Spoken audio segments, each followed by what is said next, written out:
Suspended Rivers State Governor Siminalayi Fubara made his first public appearance on Sunday following his suspension from office. Fubara attended a special prayer, worship and thanksgiving service at Salvation Ministries headquarters in GRA Port Harcourt, quelling speculations about his whereabouts. In the meantime, some lawmakers in the House of Representatives are beginning to speak up on the declaration of the state of emergency in Rivers State by President Bola Tinubu and the subsequent approval by the National Assembly. According to some of the lawmakers, there was no monetary inducement for their voice votes, and the emergency rule they approved may likely be terminated before the 6 months expiration based on the committee put together by the National Assembly. Joining us now on the show as we unravel the decision of the House of Representatives approving President Tinubu's state of emergency is Honorable Bashiru Dawodu, a medical doctor and the lawmaker representing Oshodi-Isolo, one federal constituency at the National Assembly. Good morning, Honorable Dawodu, and welcome to the morning show. Thank you for inviting me. Well, Dr. Dawodu, thank you for joining us. First, we would like to know how you voted. Did you vote and endorsed the declaration of a state of emergency in Rivers State? Because, there was a voice vote. Now, that voice vote has been challenged by many, that even the House of Reps didn't have a quorum. But I imagine that you were there. So, was there a quorum properly established? And whereas the National Assembly has the technology for electronic voting, e-voting, it's been there since the days of Senator Bukola Saraki as chairman of the National Assembly. Now, this voice vote, which anybody can just manipulate by just, using the gavel. Tell us what happened and how you voted. Let's start with that first, and why. Thank you, Dr. Abati. I voted yes, and proudly so. I think you cannot divide the action of the president from the action of the National Assembly on what is going to happen next. The president addressed the nation and told Nigerians about the situation in Rivers, that he was watching the situation for this long, even with the interventions of well-meaning Nigerians as well as himself, that the crisis did not abate. And fast forward, the Supreme Court came up with the judgment that there was no government in Rivers State. While we were dealing with that situation, he also faced the situation where we started having threats, bombings of pipelines all over the one that's reported in the media. And more importantly, the president said that he had a security report of imminent danger to our assets in that particular region. I think the president did what any well-meaning president that is responsible to his own citizenry would do, which is going to that section 305 to invoke the proclamation. And he followed the procedure. It was gazetted, it was transmitted to the National Assembly, and the National Assembly deliberated, considered, and voted. That by virtue of that, approving that proclamation. But the missing piece, and I'm glad that you are doing this, because this is also a teachable moment, is that it's not the way the proclamation went into the House that it came out. Talk about rubber stamp. The House actually had 3 amendments. The first was that it provided a situation for eminent personalities to intervene. 2, that the National Assembly would take over the oversight functions of the State Assembly. 3, that the 6 months is not written in stone, that it provides an opportunity. For example, if the situation changes tomorrow, the president is within his power to actually revoke that. So when you now understand that, you understand what happened in the House. And this is what happened in the House. And I have to say up front that I'm not the spokesperson of the National Assembly, but I'm a Nigerian citizen. I'm a member of REP, so I have my own personal opinion. So what I'm expressing here It's my own personal opinion and my own observation of what was happened. It wasn't that the votes were automatic. As you will expect 360 members that are well-meaning, there will be a different kind of deliberation and thoughts. And there were concerns expressed by certain people. But what folks may not understand is that what made it a unanimous vote were the amendments that impressed some of our colleagues who might be against it in the first place. And the votes were taken and were approved. Yes. Yeah, Dr. Dawodu, Yes. I mean, you are representing Oshodi-Isolo, one federal constituency. I don't expect you that as a member of the APC, you will go and contradict the president. But was there a quorum? Because Honorable Obi Agocha, representing Ogocha, I think Umuahia Yes. federal constituency, stood up and said, let's have a proper roll call to establish that we have a quorum in this House of Reps. From the evidence of your eyes and the fact that you were there, was there a quorum? Dr. Abatsi, thank you for the question. And this is also a teachable moment.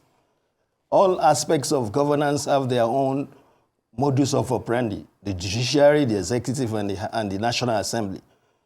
The National Assembly is governed by rules, and this is relevant even in light of other issues that have happened recently. It's a traditional place. When you get elected, we elect the speaker, there is another committee set up to design the rules that will govern the assembly for the next 4 years. They are highly debated, sometimes controversial, and they are passed. Those are the rules that are going to operate. And I'm sure as a lawyer, you know, in Section 60, it gives the National Assembly the power to design the rules as it may fit. So this idea that all the time there has to be a head count, it is not something that is done regularly. Every day we do voice votes. And by the way, in this particular situation, you mentioned the honorable that actually had an issue with the head count. He was there, and it was addressed. The speaker said at the end of the day, he was going to let us know the number of people that were present. And he told us that. So if you are now saying that you had 243 where 240 people were present, and a voice vote was made, and it was unanimous, I didn't hear anybody say nay that was in that house on that day. So the issue of the issue of two-thirds may not be really germane if not one single person actually say nay. So that is my opinion in what you said. But beyond that, I think we have to look at the bigger picture. Why is this happening? And it's really, it's kind of sad, especially for the folks in Rivers. In democracy, the folks have voted. They wanted their government to function. They voted for the assembly. They voted for the governors. And by the way, they were all together before. And they are now facing a situation where the governor was distracted, almost entirely distracted. So they have not been well served. So rather than us looking at this situation with microscopic eyes, I think we need to look at the global picture. The global picture is that is the situation better now for the folks of Rivers? I say yes. The president did the right thing and did constitutional things? Absolutely yes. And that is something that we are going to follow up. There are caveats there now. It is now for the politicals to get together and trying to find a political solution to this particular, what you are dealing with, so that you are not dragging the whole of Nigeria into this picture. Okay. So hopefully that is something that is going to have soon. Yes. All right, so thank you so much, Honorable Dawodu. Section 305 of the Constitution has come under a lot of scrutiny, as you would imagine, since that declaration by the President. However, since you say it is constitutional, is the appointment of a sole administrator in the state constitutional? Then the second aspect of the question is that many statesmen, former Senate presidents have come out to condemn the action, saying that it is not constitutional, including Senator Adolfo Swabara, former Senate President, former President Goodluck Jonathan, and also Nobel laureate Professor Wole Soyinka. In fact, Professor Wole Soyinka opines that the president has too much powers according to the 1999 Constitution, and a national discourse should be had around this and possibly a review of that. What do you make of that statement? Do you agree that the executive has too much powers, or the presidency, and that should be reviewed? And would the 10th Assembly be bold enough to take on that charge? Ayo, thank you very much for the question. I think those are the areas that we need to be talking about. The Constitution is not a static document. This Constitution is a very dynamic document, and it's subject to change. In this assembly, there's ongoing constitutional amendments, and I guess when it gets to that time, there will be input and hearings on where changes will be. But in terms of the present action, I think we can all agree that the president was within his powers to actually did what he did. And to make it stronger, it was in the National Assembly that gave the approval. Now, your question is that, should the administrator have been appointed? Look at it from this perspective. I think it's clear that even the governor can call for a state of emergency. No doubt about that. But in a situation where the governor himself is involved in what is going on, how can you have resolution when he's going to be the one in charge? That is what led to the appointment of the administrator. And by the way, the House has now decided, the National Assembly have now decided that the National Assembly is going to oversight that administrator. And the National Assembly also is going to serve the oversight function, of the State Assembly. I think is in order. I think it's constitutional. Now, if we are talking about folks that are against it, face it. I mean, from estimate, they said we're about 300 million Nigerians. You will expect opposition, you will expect dissent. We can't agree all the time in the same way. With all this due respect of the eminent personalities, and I would say, yes, very eminent personalities that you have mentioned, I disagree with their opinion. I'm not a learned sake, by virtue of my work and reading the text of the Constitution. I think the President and the National Assembly are in order in this regard. I asked specifically about the, you had said about the appointment of the sole administrator. Is there a constitutional provision for that? I don't think you answered that. I know you said, it's a good move, but is there a constitutional provision for the president appointing the sole administrator of the state? The way I will answer that is that there is historical precedent. And this is there's a doctrine of necessity. And when you look at the exigency of the situation, how are you going to reconcile rivers if the governor is definitely part of it? It's going to be almost an impossible task. So he has to be out of it. Okay, sir. And the state cannot govern in vacuum. Okay. The state cannot be in isolation. Okay, sir. That is what necessitated the appointment of that particular situation, the administrator. Okay, sir. Good to see you, sir. Couple of things. You said in your words. Same here, Rufai. Just now, yes, that the state has gotten better. Yes. After the state of emergency. But we just heard of a Soko axis explosion again. Just like we had an explosion that necessitated the state of emergency according to the president's argument in the first place. So things have gotten better, explosions have continued. I mean, can you help us clarify that? And tie that around the question where, can you prove to me the state of insecurity that was so rampant that led to the state of emergency? I know a lot of people have been throwing around the imminent threat of danger, but prove to me the state of insecurity that was so rampant that called for it. And also a lot of arguments on the side of the president go to the Supreme Court's judgment. But one part you people don't put in the argument is the fact that this governor had started fixing the problem. It was the National Assembly, the State House of Assembly, that was not ready to play ball, that felt recalcitrant because overtures were made to them based on Supreme Court judgment. Then please, did you confirm yourself the register of people that were there? Did you confirm in the House when that vote was taken? Did you yourself have a confirmation of the register? Did you by any chance just say, okay, let me go and even see the register and see how viable this register is based on what I hear? Do you have any confirmation of that register? Mr. Rufai Hussaini, the way I will answer... Oh, okay, go ahead. I said good morning, sir. I'm greeting you, sir. Good morning, sir. Good morning. Yes, sir. Good morning. Good morning, sir. So, I know you asked for receipts. That's your ammo. But what's going on here is that I don't think we are looking at the situation in the same way. Rufai, if you were the president of Nigeria, your responsibility is to ensure the safety of lives and properties of Nigerians. It is going to be irresponsible to actually wait until everything is thrown into chaos before you act. That is part of leadership. And leadership is hard, especially in decision making. So thank God that we have a president that has the courage to make tough decisions, if you look even from the issue of the subsidy. Going back to what you're saying, is it provable? The way he worked in the House, that's why I was talking about the rules. We know that 243 people were there, and when the voice vote was put, nobody said nay. Obviously, that defeats the issue of whether you had two-thirds or not. And proving to you, I don't know about that. I think I will not be on air trying to prove or disprove what you're saying. We will leave that for the judiciary to deal with. Yes, that would be my response to your question.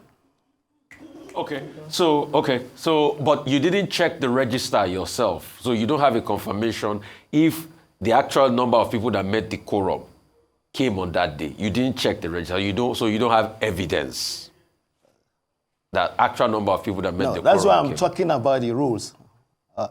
Okay, Rufai, the way it works is that, just to enlighten you, and I'm glad this is taking place so that you can enlighten Nigerians.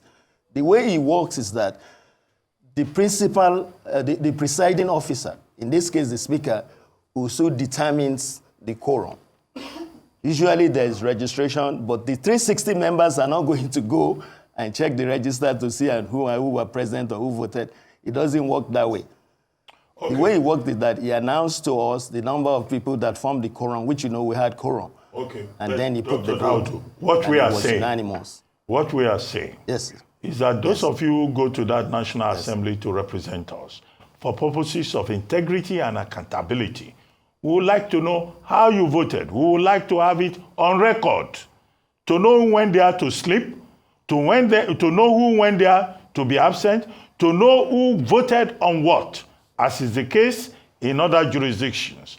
Now, there are structures in that same National Assembly for e-voting, for trust and accountability. This voting looks like a magical legislative business. So it erodes the trust of the people in the legislature. That's what we think. But the question I would like to ask you is about coalition politics. There's been so much talk about coalition. What do you think? PDP, Labour Party, SDP, talking about coalition. Do you think that they will succeed with the plan to unseat your party and your godfather, President Bola Ahmed Tinubu? Thank you very much, Dr. Abati. For those of us who lived in the other climes you are talking about, which I lived in the US where I practiced medicine for quite a long time, we look at the situation as if it's a perfect situation. Right now in the US, there's also almost a constitutional crisis going on after hundreds of years that they have been doing this. The Nigerian democracy is not a Jeffersonian democracy. It's a Nigerian democracy, and it's a work in progress. But I'm glad that we have folks like you who are challenging the status quo, putting our feet to fire. But I would like to state that we cannot throw the baby with the bathwater. The leadership of the National Assembly deserves a lot of credit for what is going on, and the president for his vision and tenacity in trying to make the lives of the people of Rivers better. I think he deserves a lot of kudos. No, that's my opinion about the first thing that you said. On the other level, like the president himself has said, politics will take care of itself. This is time to govern. There are so many issues on the table, and then people are talking about 2027. I think it's also say that, but you can translate to your audience. For those of us that are Yorubas, they will say, like, so the man is still trying to govern to make sure things work out. And people are now in a corner ganging up. By the way, and trying to talk about 2027 when we don't even know who's going to live or be around tomorrow. So let's cooperate with the presidency, let him govern, because it's still very challenging. Nigeria is still in a very tough place. I know from my constituents that people have issues. They have complaints about their everyday life. So when we now assist the folks of Rivers so they can get good governance, that's the kind of area that we're going about. So coalition, yes, they are allowed. This is a democratic process, and there's nothing wrong in what they're doing. They have the right to do what they're doing. But what I would say is that our party will govern, we stay focused, and when the politics start, we will be there to face them. And hopefully, I know we're going to be successful. Thank you for the question. All right. This typical arrogance of the APC. But you did not answer the question about 2/3 being determined by voice votes and the issues about transparency and accountability. You people just go to this national assembly. We don't know how you are voting. You tell me this is not a Jeffersonian democracy. We are asking for transparency. Am I going to invite every member of the House of Reps to ask them how they voted? Voice vote is witchcraft. If you say, Dr. Abati, that there was no transparency, the media was there, and the House, voted by virtue of its rules. The House is not doing anything that was outside the corridors of its rules. You might wish that it's different because you are in the outside. But if you are in any institution, there has to be rules, and the rules are rules.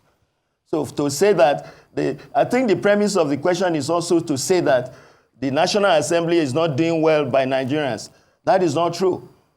Because this particular proclamation was not a rubber stamp. It was debated, and amendments were made, which were not even in the proclamation. So that's a clear-cut situation that the Assembly actually works for Nigerians. And there's a lot of work that is going on there that sometimes they are remote from us. So we're going to need you, the media, the fourth estate, to help us to make sure that the folks are aware of a lot of the work we're doing, because sometimes we're not able to break that barrier. Thank you for the observation. All right, thank you so much. You managed to not answer the question directly, but we appreciate your time with us this morning, Honorable Dawodu, with regards to the 2/3 majority, confirmation of that, transparency, and of course how voice votes at such a critical time and a sensitive issue was the best way forward. I think you just justified what's happened, but not really giving maybe a convincing argument as to whether or not you were able to achieve the 2/3 majority. Well, thank you very much for your time, Honorable Dawodu.